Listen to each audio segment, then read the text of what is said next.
Chandran Nair, we have got to really stop bumping into each other like this. How many times has it been now that we're discussing various matters of quite important stuff on the podcast? And once again, I've come across your writings. In fact, you were very recently on Chinese TV, China Chinese TV, discussing what you thought about the US tariffs and how they're trying to rebalance global trade in their view. You had something of importance to say, and I think that garnered quite a lot of views on Chinese national TV, something like 50 million views. You sent me the transcript and the translation of it in English. I found that fascinating, and I thought we should share your thoughts on the podcast. In essence, now America is trying to rebalance global trade in their view. China has responded in their fashion. What is your opinion about what China is thinking in terms of this tariff imbalance? Well, John, thank you. I think it's the third time I've been on your show. I thought I got really famous being on your show, but I went on this Chinese TV show hosted by Professor Zhang Weiwei, who is, well recognized as one of the leading commentators on TV on political things. And I thought, maybe if I was lucky, 100,000 people would view it, but I heard there was like over 50 million. And on TikTok, 2 days later, there was a snippet of me saying something about China took a hit for the team being the rest of the world. And that in 2 days had something like 30 million. A friend of mine joked and said, "You must be the most famous Indian in China at the moment." So I'll take that. I'll bank that one. But, yeah, I wish I could get on Malaysia TV a bit more and talk about stuff. But,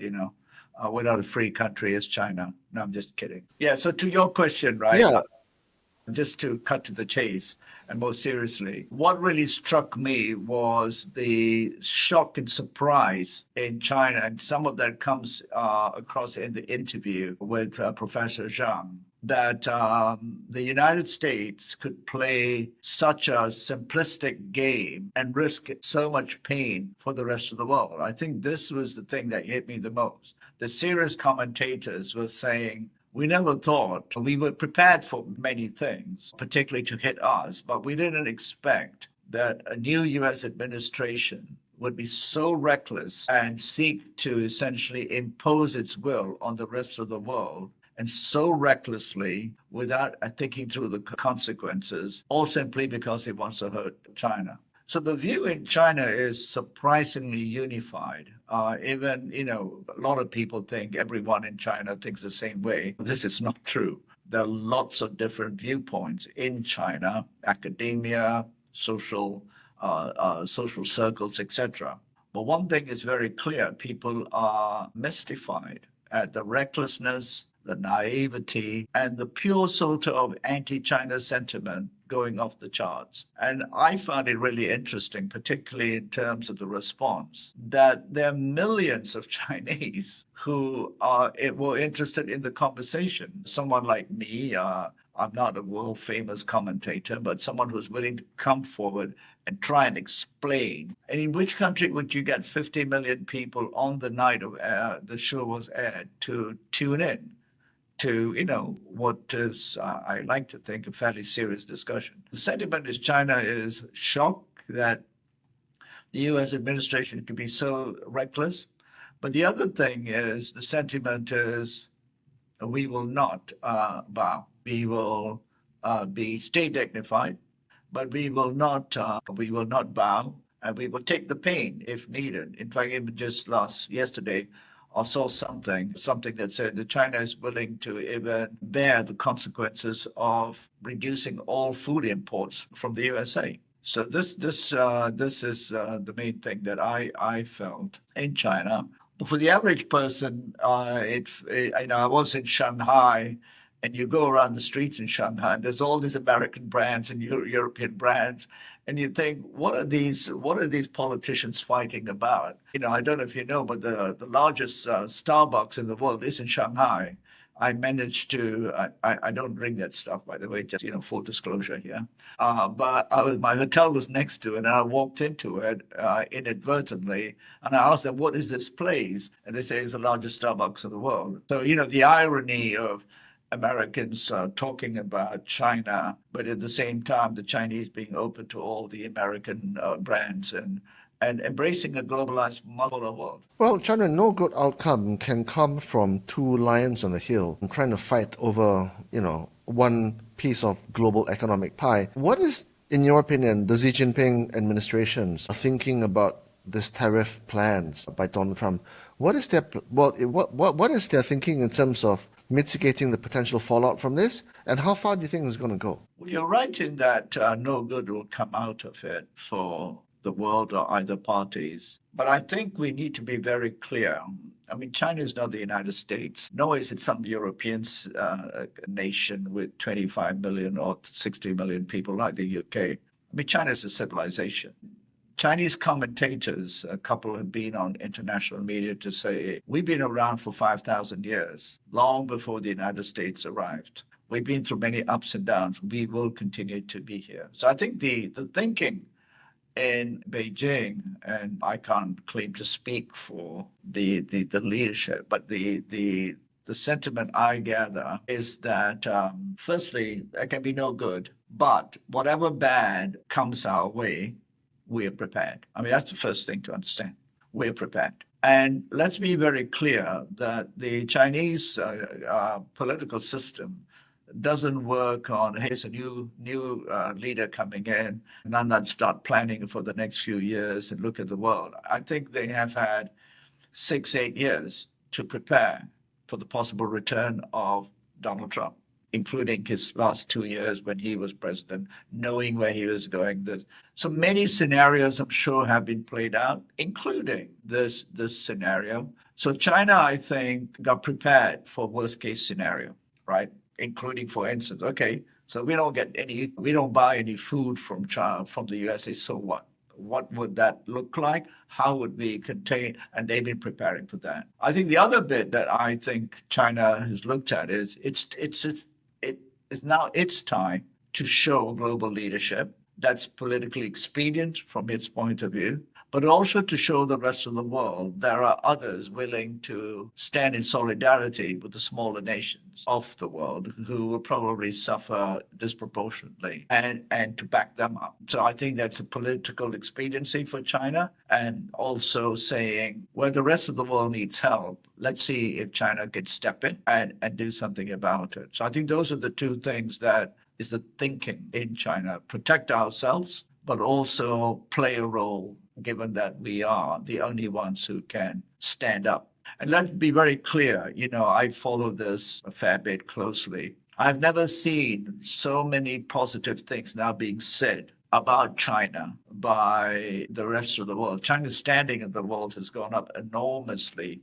albeit because the Americans are behaving so badly. And dare I say, even the sort of more, right-wing or mainstream global media have begrudgingly sort of accepted that the bullying can't work, and China is willing to stand up for what it sees as the needs to rewrite the global order, the rules-based, and even looking at the issue of the hegemony of the US dollar, which allows it to behave so badly. So there is no doubt that there's a shift in power right now, Chandran. It's been happening for a number of years. This move towards, a multipolar, multi-party world order. But what is, I guess, indisputable is the fact that China has gotten rich through the years by manufacturing cheap stuff and sending it to the rest of the world, thereby building its huge store of wealth and its reserves. Obviously, that is in a state of flux right now. How is China repositioning itself so that it's not afraid of these threats? And I guess read in the context of Xi Jinping's visit to Malaysia some days ago, obviously they're trying to build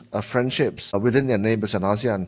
ASEAN, of course, joins the EU in not having forged any form of meaningful resolution to these trade tariffs so far, right? So how is all this going to play out, do you think? I think China being the factory of the world, and as you said, producing all that cheap stuff, I think that was already something that the Chinese government reckoned with 10, 15 years ago. So it started to shift from being the factory of the world to something much more, in tune with its ambitions around both the need to provide employment, create goods and services, etc., but also to become self-reliant, but not just producing junk. I have seen this myself in terms of my fairly extensive travels through different parts of China, the shift from just dirty factories producing cheap stuff to producing different things. At the same time, there's no running away. It's still the global manufacturing supply chain hub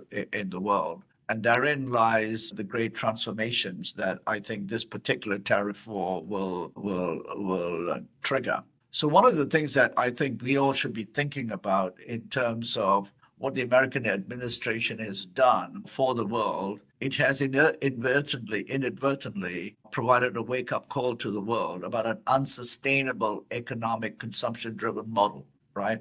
That basically allowed and flourished on the idea, I talked about this in my first book on consumption. The entire economic model was premised on something unsustainable, which is to make things as cheaply as possible in the most cheapest parts of the world, and then flush the world with all these cheap goods and externalize all the costs. And tariffs discussion from the American point of view should allow us to think about the fact that the reason that the Trump administration says, we need those jobs back is because the globalized economy that the business schools of the US in particularly, force-fed the world with was all about externalizing costs, reduce the cost of the supply chain, take it to the cheapest place, externalize all the pollution, the social costs, etc., so that people can keep consuming whilst the resource base is being depleted. This now is under question. And I think with China reacting the way it is and its focus on what it calls quality development, this will start to unravel that economic model. It's an opportunity, but it's an opportunity for the world. It's the first time in 80, 90 years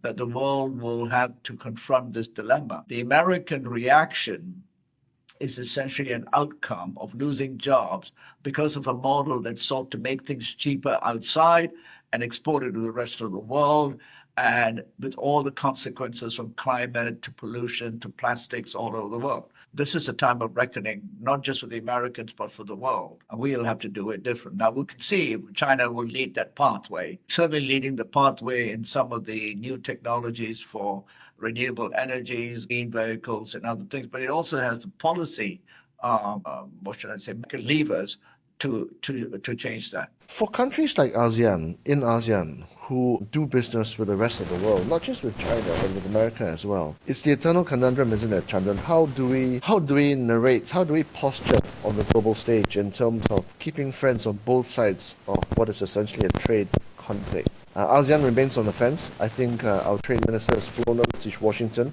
to talk with the Americans. I'm not sure how that's going to pan out. Of course, Malaysia is the ASEAN chair this year. How does ASEAN position itself? How do you think it all plays out? Do we disassociate ourselves with North America? What happens? I think, your question is a good one. The first is, I don't want to simplify what I said earlier, that consumption-driven economic model will have to be really thought through no matter which way this tariff war starts to unravel, right? Because we have to understand, America's problem is essentially debt based on unbridled, sort of unconstrained consumption. And he's trying to fix it, but he's not fixing the true cost, which is also the ability of the dollar to allow for Americans to live beyond their means. And then they exported that model. So then we come to ASEAN, and we both are citizens of the region. And therefore, we all know that there's about 700 million people. The population may peak at about 1 billion in the next 30, 40 years. And there's a lot of people who are unserved. And so they will need to be served with the basic rights of having dignity to live. The only economic model we know is that old model, the one that is unraveling because the tariff issues has essentially exposed the hidden truths of how international trade takes place. So we'll have to go back and think. But in our part of the world, it also allows us, therefore, an opportunity to think about what I've always spoken about, which is to reimagine a future where our economies are not based on simply assuming that all boats will rise because we can just consume our way into some kind of fake prosperity. And governments have to think about this very differently in terms of, therefore, what is prosperity and what is progress. And as you know, I've spoken before about this, but that's essentially the dilemma. How much is enough for everyone to have a dignified life in a region with 1 billion people, where resources and other existential threats are converging? So that's the economic question of our times. And the tariff war should get our policymakers to think. And this is why I come on here, and I've done my other podcasts, etc., to say this tariff thing needs to be dealt with, but please don't go back to the status quo, because that's just kicking the can down the road. We have a bigger issue. So to your point, I think we need to move beyond the days of, we need to choose between China and the USA and all of those things. I think the world has moved on. Nation states and blocs are very powerful. So as long as the ASEAN region focuses on what do a billion people living in our region what does that look like? What quality of life? What does that future look like? And then design an economic framework of coexistence and self-sufficiency, all of that, with international trade to deliver on that future. So I don't think we need to be, choosing. Malaysia doesn't need to choose. Malaysia will choose whoever it wants to trade with. And there are many options. Be friendly with each other, because Malaysia has no reason to fight with the United States or with China, and play that game as it should, as an independent sovereign state. And I don't think we should be fearful anymore of the United States will bully us. It kind of can't, but it can in a way. But if it does, there are many other options to continue to develop, particularly if you redefine how we need to look at prosperity and progress. Well, ASEAN has always been more powerful as a sum of parts rather than as individual nations. And the truth is, especially where Malaysia is concerned, a lot of attention and energy is spent domestically, inwardly focused, trying to sort out the house before they can even think about the macro picture.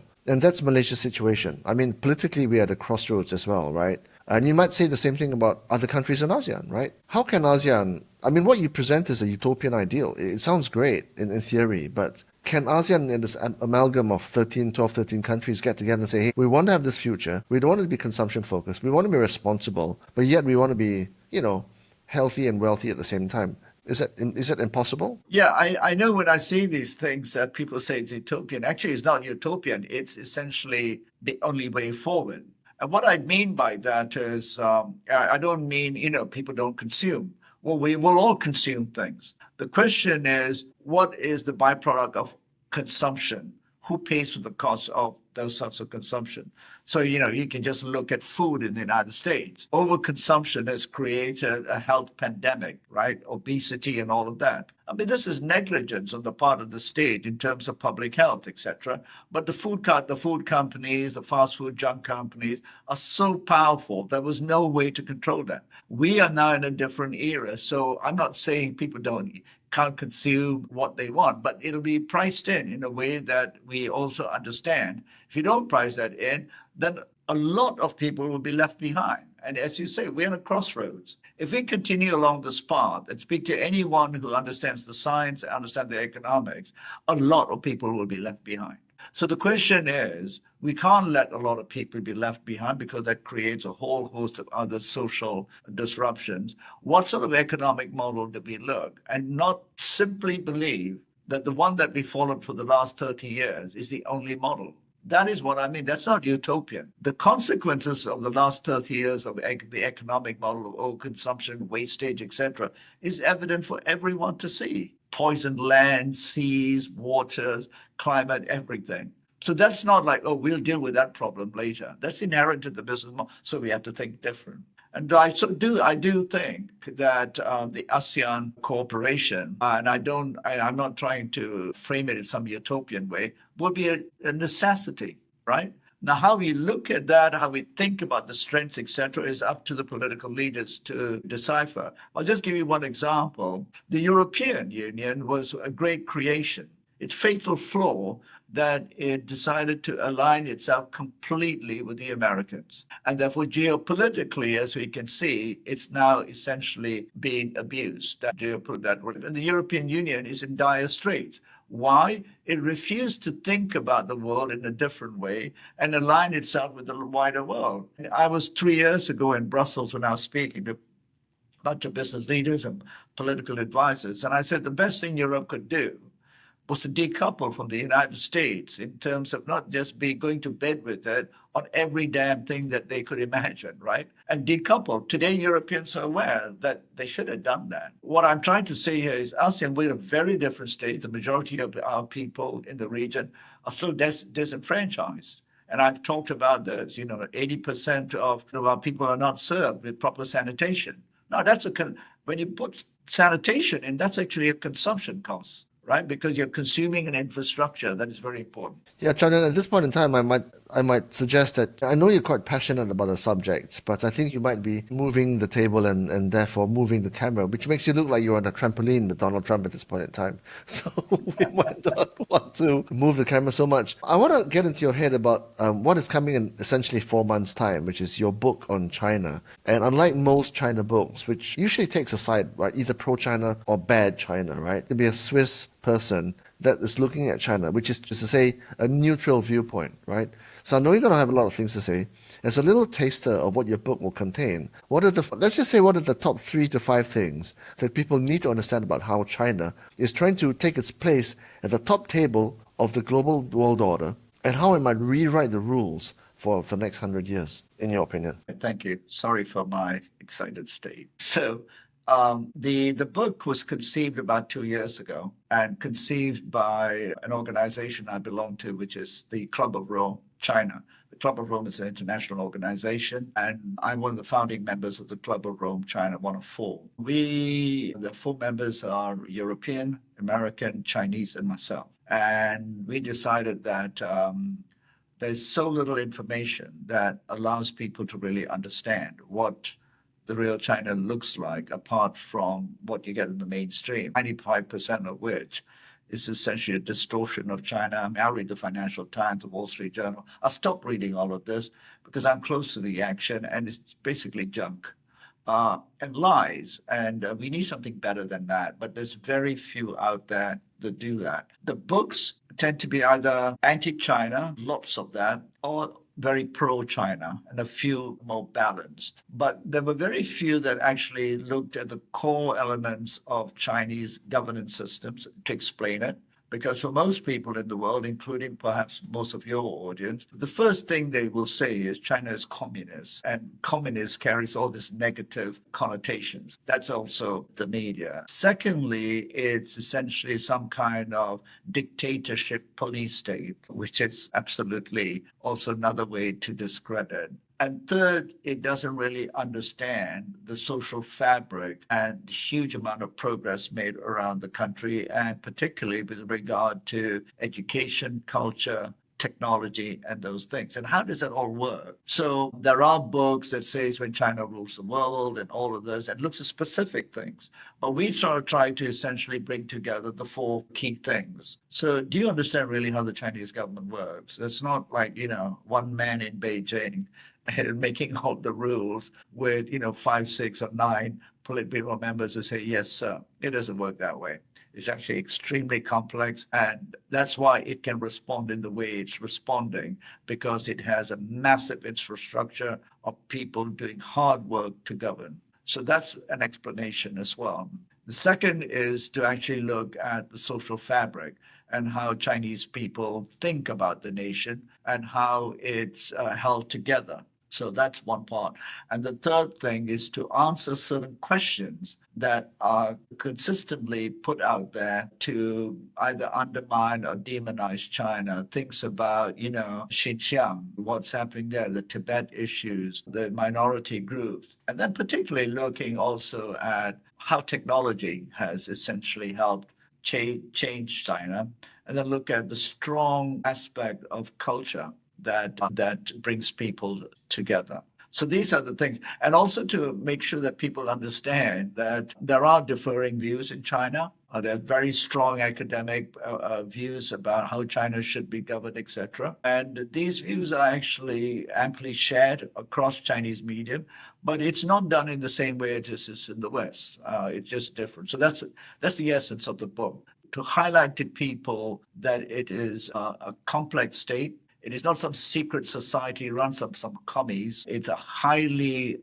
well-designed meritocracy. It has its failings, shortcomings, and to put it all there in an objective way so that the layperson can read and digest and come to their own conclusions without simply saying China is great. Well, China, we have gotten used to the Western system of doing business, right? It's been the situation for the last 50 years or so. At the risk of asking you to oversimplify things, right? For the next 50 to 80 years, how can we expect to have a new master in the room in the sense that China will exert increasing dominion over ASEAN? What kind of culture, what kind of business ethics, what kind of economic realities should we get used to or can we expect when we've got China increasingly present as our closest economic giants as neighbors? It's a good question. I mean, again, as you already qualified, I don't know if I can look into the 50 years, but a couple of things I would say to get people to kind of understand. If you talk to Chinese leaders and others, they are pains to point out they don't want to lead the world. They have no interest. They have no interest in replacing the United States as a hegemony. They have no interest. So this too is not accepted when I speak in Western circles because they think I'm some kind of apologist for the Chinese, which I'm not. I'm just looking at the facts, the people.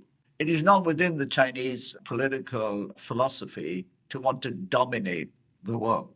And they say it a lot of times. Now, Western commentators and those of us who have been taught Western history and bought into the Western sort of geopolitical analysis, that someone will always want to dominate.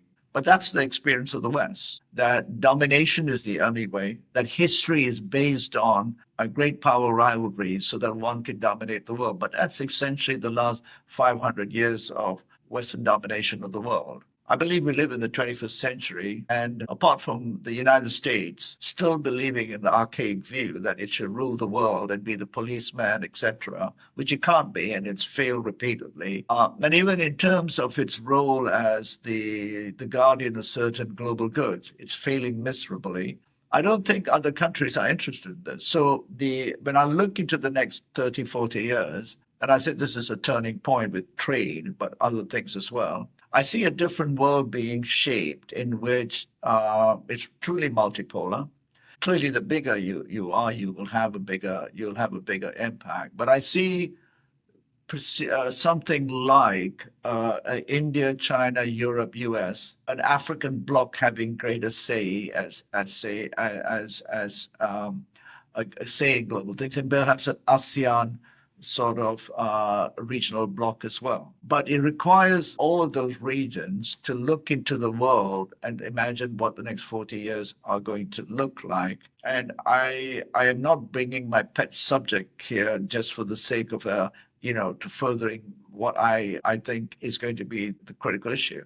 But if you are thinking critically and you think about a population of 10 billion, you don't have to be a rocket scientist to know that prosperity will be defined by the fact that there are about, I would say, 5 billion people who will not be served by the basic needs and the dignity of life that you and I share and take for granted. Now, how will political systems and international cooperation work in a world with those constraints and convergences of threats look like through international cooperation?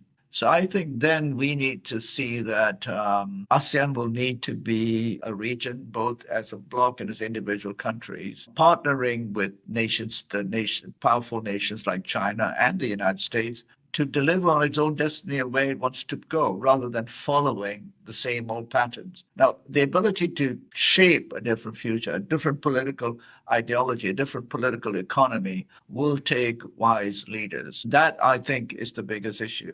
If we just follow the same old, then I think there's just going to be more trouble. And I was intrigued that the FT, I think this week, raised a rather archaic and silly question. Is this the Asian century still? I mean, these are old-fashioned ways of thinking about this, We shouldn't be thinking this way. I did say, I think, at the APEC conference 15 years ago, that thinking about the Asian century is still the sort of Western mindset. We had the British century with the American century. Now those damn Asians are going to come. They're going to take over. It's an old way of thinking. So ASEAN needs to and has the opportunity to redefine how we look at these parameters of coexistence in a new international setting, driven by constraints. Chandran, let's end with this thought, okay? When Xi Jinping came to Malaysia some days ago, and I think they spent 2 days here, locked in talks, right? What do you think Xi said to Anwar? And what do you think Anwar said in reply? That's a funny one. I think, from what I understand, reading some of the Chinese press, it was essentially to reassure the ASEAN nations he visited that China is not looking to dominate. So please get Anwar on your podcast, maybe together, me and him and you, and we can have a chat. But I think it's probably to say, we're here. China is not seeking to be a hegemony. You're safe with us, although we're the big power here.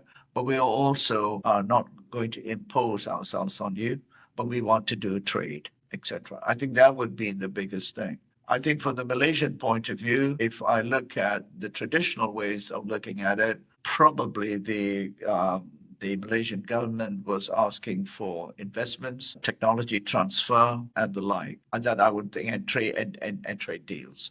I don't know what the trade imbalances between Malaysia, the exact numbers, but I can imagine that, and I push for this, and Malaysia doesn't make enough stuff that China needs, really. There's some things. But the stuff that China would need is, I've always said, would be food security is the number one thing in China.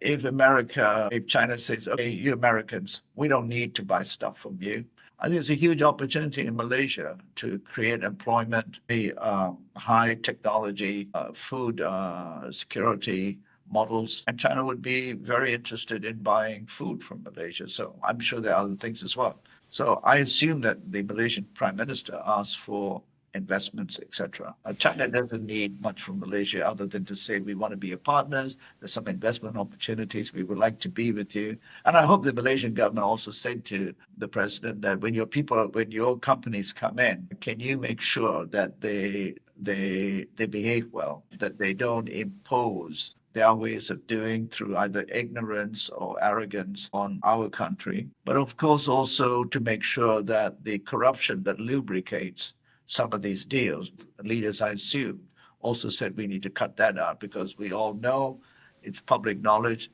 that there have been some extremely wasteful deals. And this, I hope, was also a subject of discussion. Chandran, very quickly, do you think Malaysia is slightly more important to China, not because of its ability to value chain, but because of its proximity, its location essentially in the center of ASEAN, not just in terms of the Straits of Malacca and its neighboring proximity to the Straits of Malacca, which are critical for waterways and for cargo, right? But also to the South China Sea. What do you think about that? Do you think we have a slightly higher position on the hierarchy because of that? And all that entails? I certainly think so. Malaysia is an important country.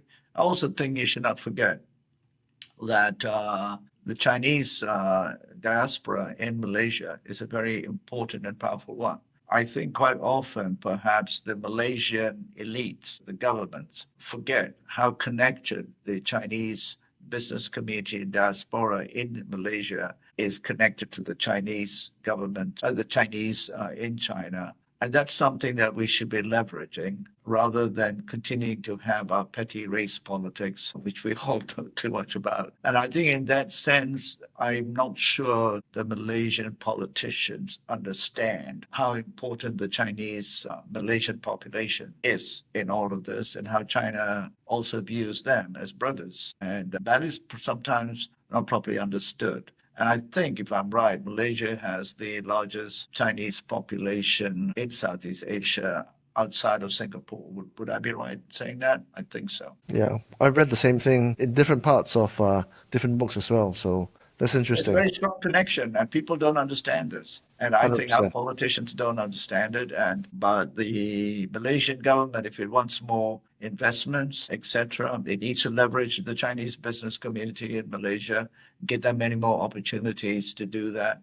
Well, at the same time, of course, dealing with local politics. But in that sense, you're right. I think Malaysia has a very important role in the Chinese sort of view of ASEAN. And this is good for Malaysia and, of course, good for ASEAN too. All right, man. Chandran, as always, that was perfect.